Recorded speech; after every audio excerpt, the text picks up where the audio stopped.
আসসালামু আলাইকুম ওয়া চতুর্থ শ্রেণীর শিক্ষার্থী বন্ধুরা, আশা করি তোমরা সবাই ভালো আছো।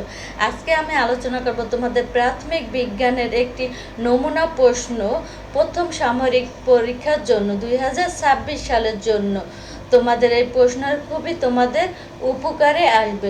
চলো আমরা আগে প্রশ্নটি পড়ি। 1 নম্বর আছে, সঠিক উত্তরটির উত্তর পথে লেখ এবং বহু নির্বাচনী 10টার ভিতর 10টাই দিতে হবে। 1, উদ্ভিদ সূর্যালোক ব্যবহার করে কি তৈরি করে? উদ্ভিদ সূর্যালোক ব্যবহার করে কি তৈরি করে?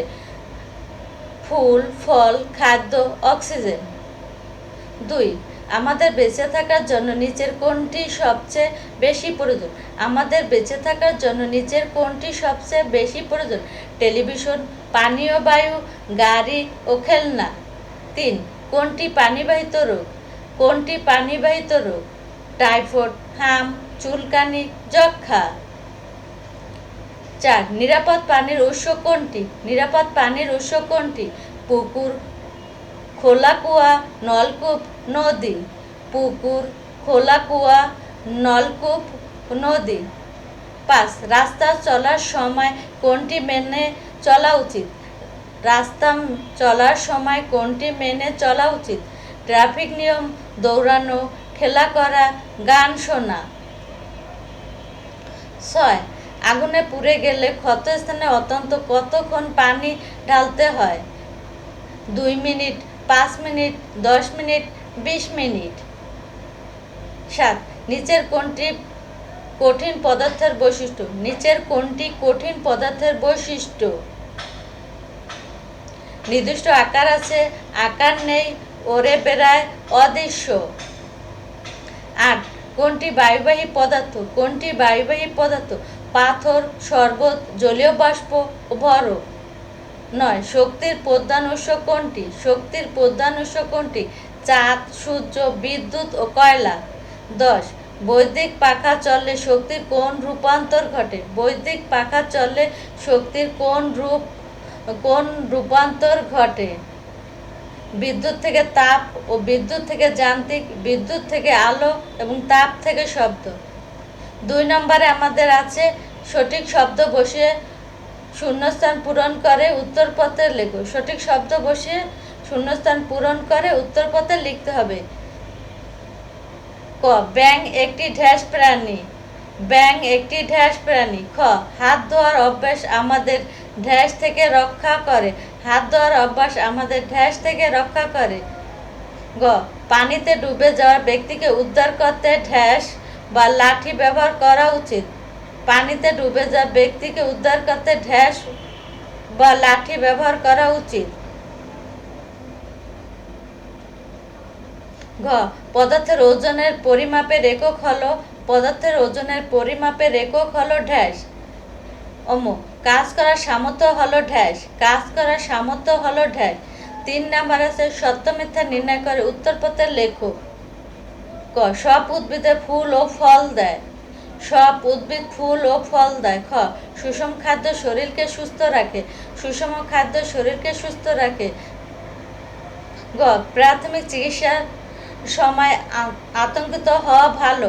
প্রাথমিক চিকিৎসার সময় আতঙ্কিত হওয়া ভালো। ঘ, তরল পদার্থের নির্দিষ্ট আয়তন নেই। তরল পদার্থের নির্দিষ্ট আয়তন নেই। তাপ এক প্রকার শক্তি। তাপ এক প্রকার শক্তি। 4 নম্বরে আছে, বাম পাশের বাক্যাংশের সাথে ডান পাশে বাক্যাংশ মিল করি। বাম পাশে কি কি আছে? উদ্ভিদ সালোক শোষণ, পানিবাহিত রোগ প্রতিরোধ,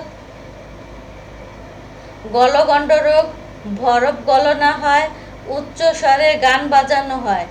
ডান পাশে আয়রনযুক্ত লবণ, ক্লোরোফিন বা ফুটিয়ে নেওয়া, ক্লোরোফিন ও সূর্যালোক, শব্দ শক্তি, পানি বা তরল। তোমাদের সুবিধাতে আমি এটা আবার তোমাদের দেখে দিতেছি। 5 নাম্বার, নিচে যে কোনো 5টি প্রশ্নের উত্তর সংক্ষেপে উত্তরপত্রে লেখো। ক, মেরুদণ্ড ও অমেরুদণ্ড প্রাণীর মধ্যে একটি পার্থক্য লেখো। মেরুদণ্ড ও অমেরুদণ্ড প্রাণীর মধ্যে একটি পার্থক্য লেখো। খ, খাদ্য সংরক্ষণের 2টি উপায়ের নাম লেখো। খাদ্য সংরক্ষণের 2টি উপায়ের নাম লেখো।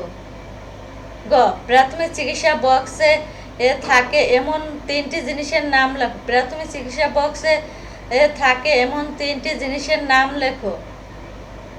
ঘ পদার্থ কাকে বলে? পদার্থ কাকে বলে? বিদ্যুৎ সাশ্রয় করার দুইটি উপায় লেখো। বিদ্যুৎ সাশ্রয় করার দুইটি উপায় লেখো। চ পানিবাহিত রোগের দুইটি লক্ষণ লেখো। পানিবাহিত রোগের দুইটি লক্ষণ লেখো। চ পানিবাহিত রোগের দুটি লক্ষণ লেখো। লেখো। ছ পরিবেশ সংরক্ষণে তোমার একটি করণীয় লেখো। পরিবেশ সংরক্ষণে তোমার একটি করণীয় লেখো।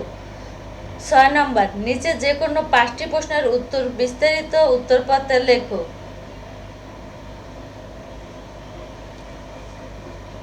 ক উদ্ভিদে খাদ্য তৈরি প্রক্রিয়াকে বর্ণনা করো। উদ্ভিদ বৃদ্ধিতে সূর্যের আলোর গুরুত্ব কী? উদ্ভিদ খাদ্য তৈরি প্রক্রিয়াটি বর্ণনা করো। উদ্ভিদের বৃদ্ধিতে সূর্যের আলোর গুরুত্ব কী? খ সংক্রামক রোগ কিভাবে ছড়ায়? সংক্রামক রোগ প্রতিরোধের 4টি উপায় লেখো। সংক্রামক রোগ কিভাবে ছড়ায়? সংক্রামক রোগের প্রতিরোধের 4টি উপায় লেখো। গ সাপে কাটলে আমাদের কি কি করা উচিত নয়? সাপে কাটলে আমাদের কি কি করা উচিত নয়? 5টি বাক্যে লেখো। 5টি বাক্যে লেখো।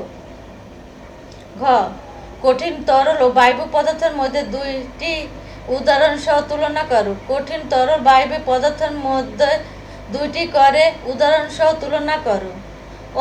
দৈনন্দিন জীবনে আমরা শক্তিকে কোন কাজে ব্যবহার করি? 5টি উদাহরণ দাও। দৈনন্দিন জীবনে আমরা শক্তিকে কোন কাজে ব্যবহার করি? 5টি উদাহরণ দাও।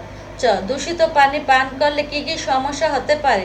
কিভাবে পানিকে পানের যোগ্য করা প্রয়োজন? দূষিত পানি পান করলে কি কি সমস্যা হতে পারে?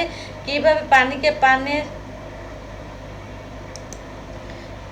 পানিকে পানের যোগ্য করা যায়?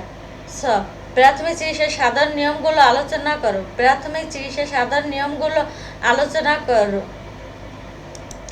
আজকের ভিডিও এখানে শেষ করেছি। তোমাদের ভালো লাগলে লাইক, কমেন্ট, শেয়ার করো। আল্লাহ হাফেজ।